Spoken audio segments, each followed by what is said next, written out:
Jajaran Dewan Perwakilan Rakyat Daerah Kabupaten Pati menggelar rapat kerja terkait dengan mekanisme distribusi pupuk di Kabupaten Pati. Rapat kerja yang dilaksanakan di ruang Banggar DPRD Pati tersebut dihadiri Ketua DPRD Kabupaten Pati Ali Badrudin, Wakil Ketua 3 DPRD Pati Muhammadun, Ketua Komisi D DPRD Pati Sutarto Untarso dan jajarannya, serta Kapolres Pati yang diwakili Kasat Reskrim Polres Pati. Sejumlah pihak dari instansi terkait yang diundang dan hadir dalam rapat kerja tersebut antara lain Kabag Perekonomian Seda Kabupaten Pati, Kepala Dinas Pertanian Kabupaten Pati, perwakilan dari Dinas Perdagangan dan Perindustrian Kabupaten Pati, perwakilan pupuk Petro dan Pusri, distributor pupuk se-Kabupaten Pati, agen pupuk hingga pengecek pupuk. Rapat kerja tersebut dalam rangka menemukan solusi atas sejumlah permasalahan yang sedang dialami petani terkait langkanya pupuk bersubsidi. Ketua DPRD Pati Ali Badrudin mengatakan, rapat kerja distribusi pupuk menjadi kebutuhan mendesak mengingat pihak DPRD banyak mendapatkan masukan dan keluhan dari para petani yang kesulitan mendapatkan pupuk. Selain itu, DPRD Pati juga mendapatkan keluhan dari petani terkait mahalnya harga pupuk. Karena itu, Ali Badrudin bertindak cepat dengan langsung memanggil para pihak terkait seperti dinas terkait, produsen, distributor, agen, pengecer pupuk hingga pihak Bank Rakyat Indonesia selaku pembuat kartu tani. Dengan memanggil para pihak terkait, Ali Badrudin berharap agar permasalahan kelangkaan pupuk yang dihadapi petani di Kabupaten Pati dapat teratasi dengan baik. Ali Badrudin mengatakan, persoalan kelangkaan dan mahalnya harga pupuk harus dicarikan solusi bersama karena hal tersebut benar-benar menjadi hajat hidup petani di Pati. Salah satu solusi yang diharapkan diantaranya menambahkan distribusi pupuk dan pengecer nakal yang tidak masuk RDKK jangan diberi dulu. Ali Badrudin menilai persoalan pupuk langka disebabkan salah satunya karena adanya penyimpangan. Dengan demikian, fungsi pengawasan harus ditingkatkan sehingga tidak ada lagi penyelewengan pupuk yang menjadi hajat hidup para petani di Pati. Melalui rapat kerja tersebut, DPRD Pati memberikan sejumlah rekomendasi, antara lain mengajukan ERDKK dipenuhi sesuai dengan kebutuhan petani di Pati, termasuk alih fungsi melalui LMDH, melakukan pengawasan bagi pengecer pupuk yang nakal, penambahan kuota yang telah dipenuhi segera didistribusikan, serta bagi masyarakat yang belum memiliki kartu tani disarankan untuk segera membuat, dan Bank BRI untuk segera memfasilitasi. Bagi Ali Badrudin, masalah kelangkaan pupuk menjadi sangat krusial, mengingat Pati merupakan bumi minatani yang sebagian besar penduduknya merupakan petani. Dunia pertanian juga menjadi penghasil utama sehingga petani harus benar-benar dilindungi. Dan inilah rapat kerja. Sebenarnya hari ini adalah masa reses anggota DPRD di tahun 2020 yang ketiga atau yang terakhir. Mulai hari Minggu, Senin, Selasa, dan Rabu. Akan tetapi ini adalah menjadi kebutuhan mendesak ketika anggota DPRD ini banyak mendapat masukan atau mendapat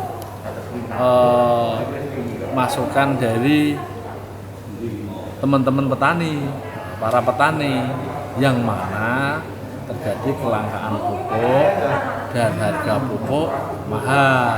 Nah, kemudian setelah kami rapat dengan pimpinan komisi dan koordinator, hari ini kita memanggil mulai dari dinas terkait, kemudian produsen, distributor, dan pengecer, yang mana pada rapat hari ini kita menghendaki problema kelangkaan pupuk ini bisa teratasi. Nah, ini tadi kita minta keterangan baik dari Dinas Pertanian, Perdagangan, kemudian bagian perekonomian, kemudian dari BRI selaku membuat kartu tani juga kita minta keterangan semua. Ya, harus kita cari solusinya lah. Di antara penambahan pendistribusian, kemudian bagi pengecer yang nakal yang tidak masuk di RDKK jangan diberi dulu. Itu di antaranya. Ini katanya masalahnya mekanismenya atau karena penyimpangan? Memang itu ada mekanisme enggak lah. Saya yakin ada beberapa yang melakukan penyimpangan. Tadi dijelaskan oleh kepolisian bahwa ada yang ditangkap sekarang juga masih berproses. Nah, itu adalah salah satu fungsi pengawasan yang dilakukan ketika untuk menekan agar pupuk ini tidak diselewengkan, kemudian agar pupuk ini tidak menjadi langka. Rekomendasi dari Dewan apa saja dalam Rekomendasi dari Dewan adalah untuk mengajukan ERDKK ini dipenuhi sesuai dengan apa yang menjadi kebutuhan petani di Kabupaten Pati, termasuk yang alih fungsi melalui LMDH tadi disampaikan. Kemudian melakukan pengawasan bagi pengecer-pengecer yang nakal. Kemudian ini masih ada kalau penambahan kotanya yang sudah terpenuhi untuk segera didistribusikan. Itu. Terus kemudian bagi masyarakat yang belum mempunyai kartu tani, ya, kita sarankan untuk segera membuat, meskipun ada wacana kartu tani tidak dipakai, tapi untuk sementara masih membuat karena belum ada edaran resmi untuk segera membuat, dan BRI untuk memfasilitasi. Pak, tadi terkait dengan pentingnya pupuk tadi terkait Pati Bumi Minatani ya. Karena ini kan Pati Bumi Minatani ya kan. Kemudian masyarakat Kabupaten Pati ini mayoritas kan bertani. Kalau masyarakat kabupaten ini bertani, kemudian para petani ini disulitkan dengan kelangkaan pupuk, tentunya kita selaku wakil rakyat, kemudian kita memanggil pihak-pihak terkait, kan hal yang wajar, itu sudah menjadi kewajiban kami. Jadi karena masyarakat Kabupaten Pati ini kebanyakan adalah petani, kemudian petani ada penghasilan utama, maka harus kita lindungi petani ini, harus kita lindungi dan kita bantu. Ya, terima kasih. Ya, ini berarti ya Pak, termasuk nasib petani ya Pak ya? Ya, karena ini menyangkut nasib petani. Nasib petani ketika mengalami kesulitan harus kita perjuangkan. Petani itu gampang, petani ini malah rakyat yang mandiri. Ketika pupuknya dipermudah, kan cukup selesai. Ya, ke depan harapannya gimana Pak? Harapan saya kelangkaan pupuk ke depan ini tidak terjadi lagi. Problema ini dari beberapa penjuru tadi, beberapa sudut bisa teratasi. Dari penambahan kota, kemudian alih fungsi juga ditambahi RDKK-nya, kemudian dilakukan pengawasan, jangan sampai pupuk ini dibawa keluar, kan gitu. Terima kasih. Hal yang sama disampaikan Wakil Ketua 3 DPRD Pati Muhammadun. Menurutnya permasalahan yang dihadapi petani saat ini menyangkut masalah pemenuhan pupuk yang sesuai permintaan dalam RDKK masih kurang sekitar 6.000 ton. Meskipun sudah terpenuhi, tetapi distribusinya kurang lancar sehingga direkomendasikan untuk segera didistribusikan.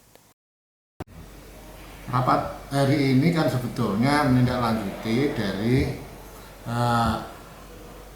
keluhan-keluhan warga, ada yang langsung pada anggota dewan maupun lewat saat reses tentang kelangkaan pupuk. Setelah kita bicara panjang lebar tadi, sebetulnya permasalahannya untuk kali ini itu karena antara pemenuhan pupuk yang sesuai dengan permintaan dalam RDKK ini masih kurang sekitar 6.000 ton. Tapi ini sudah terpenuhi, hanya saja distribusinya yang kurang lancar. Kita merekomendasikan tadi segera didistribusikan. Selain masalah itu, yang dulu itu LMDH itu masih banyak yang belum diajukan di RDKK. Nah, oleh sebab itu maka untuk tahun ke depan, termasuk tadi sudah dibicarakan bahwa LMDH itu mutlak dia harus masuk dalam RDKK. Memang ada sebagian dari LMDH yang sudah masuk RDKK, tetapi beberapa LMDH yang belum diakomodir di RDKK. Oleh sebab itu kita minta rekomendasi tadi semua LMDH untuk dimasukkan, diakomodir di dalam RDKK itu. Dengan demikian harapannya ke depan nggak ada lagi keluhan-keluhan tentang kelangkaan pupuk, yang sebetulnya permasalahannya itu adalah karena tadi beberapa LMDH yang begitu sebetulnya sangat luas juga ini LMD ini yang belum terakomodir dalam RDKK. Kalau dari bawah sendiri keluhannya gimana Pak? Dari petani? Hari-hari sekarang ini, kalau Bapak ini keluhan petani ya karena pupuk subsidi yang langka. Nah itu kan tadi disebabkan karena 6.000 tadi tambahan ini belum terdistribusikan. Kalau nanti segera terdistribusikan, insya Allah itu keluhan pupuk ini akan segera berakhir. Ya, dari Wakil Ketua 3 nih Pak, gimana Pak solusi ke depannya Pak? Solusinya tadi, yang sekarang ini kelangkaan pupuk segera itu distribusikan. Ya, tadi sudah bicara juga dengan Petro dan juga dari Pusri.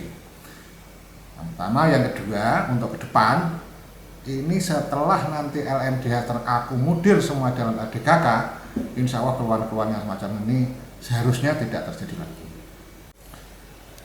Dalam masalah ini yang tidak boleh diabaikan itu adalah pengawasan. Dalam rapat tadi kami menilai pengawasan kita masih sangat lemah. Tidak menutup kemungkinan dari sekian banyak pengecer, tidak menutup kemungkinan ini ya, itu terjadi juga penyelewengan. Infonya kan ada juga yang dijual secara ketengan, kiloan, itu juga ada dengan harga subsidi juga enggak, non subsidi juga enggak. Jadi separuh-separuh. Ini kan indikasi ada. Jadi saya katakan sekali lagi tidak menutup kemungkinan ada yang melakukan penyelewengan. Mungkin dari DPRD Pak untuk mengawasi itu bagaimana? Iya, kita melakukan pengawasan terus. Kita kan ini hidup di tengah-tengah masyarakat. Termasuk juga rapat kali ini juga atas keluhan-keluhan masyarakat. Kita awasi juga pengajar-pengajar itu. Ya. Nanti kalau terjadi temuan-temuan akan kita sampaikan, kita bicarakan di komisi pengawas ya, KP3 ini harus lebih ditingkatkan lagi perannya. Karena itu juga dibiayai oleh anggaran APBD. Saya melihatnya KP3 ini kurang bekerja dengan baik. Ya, tadi melihat tanggapan KP3 tadi gimana Pak yang melakukan? KP3 tadi bicaranya antara yang KP3 itu kan beberapa anggotanya, ada yang dari Disperindak, ada juga yang dari perekonomian dan lain sebagainya. Tadi bicaranya agak berbeda-beda.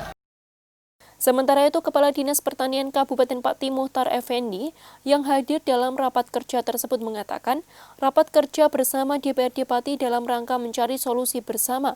Dirinya menilai kendala pupuk di lapangan disebabkan petani yang menembus pupuk masih dengan cara manual dan para petani yang belum masuk RDKK belum bisa menebus pupuk.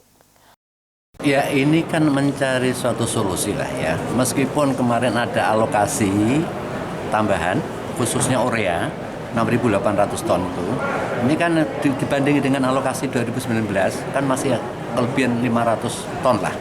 Nah, harapannya ini kan memang cukup lah, tahun kemarin 2019 kan tidak ada masalah ya dibandingkan dengan luas tanah. Tetapi kondisi sekarang di 2020 ini kenapa alokasinya ada tapi kok di lapangan ini pupuk ada kesulitan lah, ada kendala. Itu tadi pertama memang karena 1 September kan memang kartu tani. Nah mungkin sampai Januari Agustus mungkin petani kan juga menebusan masih dengan cara manual, sehingga nanti di 1 September ini kan juga berpengaruh terhadap masalah alokasi. Kemudian yang kedua, petani-petani yang belum masuk RDKK ini nggak bisa menebus pupuk. Ini loh, petani penggarap, petani yang baru dapat sewa, ini kan memang nggak bisa. Kecuali yang disewa itu punya kartu tani, dipinjam, alokasinya diambil. Berarti ini nanti untuk solusinya Pak, seperti apa nanti? Apa? Solusinya nanti berarti sosialisasi gitu atau apa nanti?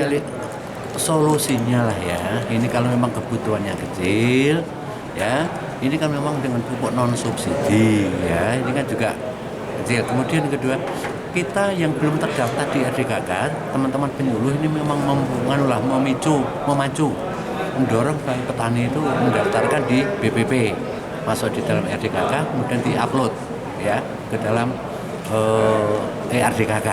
Ya. Tapi ini tadi di 2020 sudah tidak bisa karena sudah ditutup dan data terakhir bulan Juli itu sudah distorkan ke KPK. Rapat kerja mekanisme distribusi pupuk yang menjadi bentuk kepedulian DPRD Pati sebagai wakil rakyat terhadap nasib petani tersebut secara khusus diharapkan mampu membuat persoalan kelangkaan pupuk yang dihadapi petani saat ini, termasuk mewujudkan kesejahteraan petani yang hidup di bumi Minatani. Lismanto, Simpang 5 TV.